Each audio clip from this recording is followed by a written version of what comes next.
तासगावातील cold स्टोरेजवर लवकरच मोर्चा. व्यापाऱ्यांचा परवाना व जीएसटी नंबर रद्द करण्याची मागणी. तासगाव येथील काही कोल्ड स्टोरेज मालक व बेदाणा व्यापाऱ्यांकडून चीनचा बेदाणा अफगाणिस्तान मार्गे आयात करून तो तासगाव येथील मार्केट यार्डमध्ये विकला जात असल्याचा गंभीर प्रकार समोर आला होता.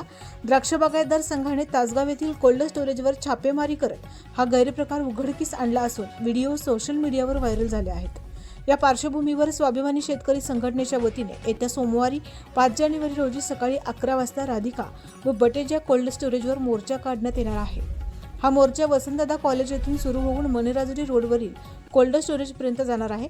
स्वाभिमानीचे जिल्हाध्यक्ष महेश खराडे यांनी सांगितले की द्राक्ष शेतकरी आधीच नैसर्गिक आपत्तीने वाढलेल्या खर्चामुळे अडचणीत असताना अशा बेकायदेशीर आयातीमुळे बेदाण्यांचे दर पाडले जात आहेत.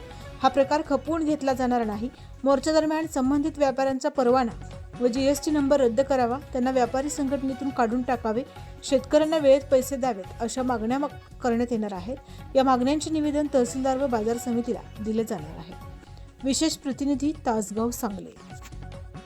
चीनचा हलक्या क्वालिटीचा कमी दर्जाचा बेदाणा अफगाणिस्तान मार्गे आयात कर चुकवून सांगली आणि तासगावमध्ये काही कोल्ड स्टोरेज चालक आणि काही बेदाणा व्यापारी आणतायत आणि त्याचा पर्दाफाश नुकताच करण्यात आलेला आहे.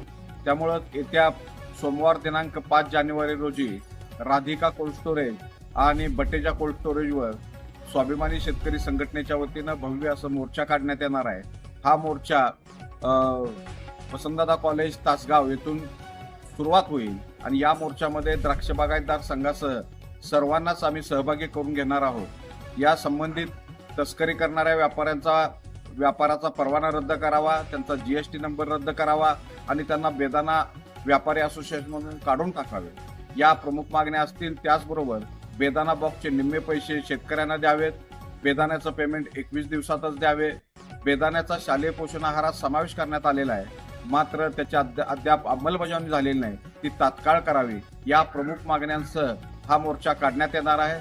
तरी सांगली जिल्ह्यातल्या सर्वच बेदाणा उत्पादक, त्याचबरोबर सोलापूर आणि विजापूर जिल्ह्यातल्या सर्व बेदाणा उत्पादकांना माझं आव्हान आहे की बेदाण्याचं दर पाडण्याचं हे षड्यंत्र हाणून पाडण्यासाठी या व्यापाऱ्यांना ठेचण्याची गरज आहे आणि ते ठेचायचं असेल तर हा मोर्चा यशस्वी झाला पाहिजे. त्यामुळेच हा मोर्चा यशस्वी करण्यासाठी मोठ्या ताकदीनं या मोर्चात येत्या सोमवारी 5 जानेवारी रोजी वसंतदादा कॉलेजवर उपस्थित राहावे, अशा पद्धतीचं आव्हान मी या निमित्तानं करीत आहे.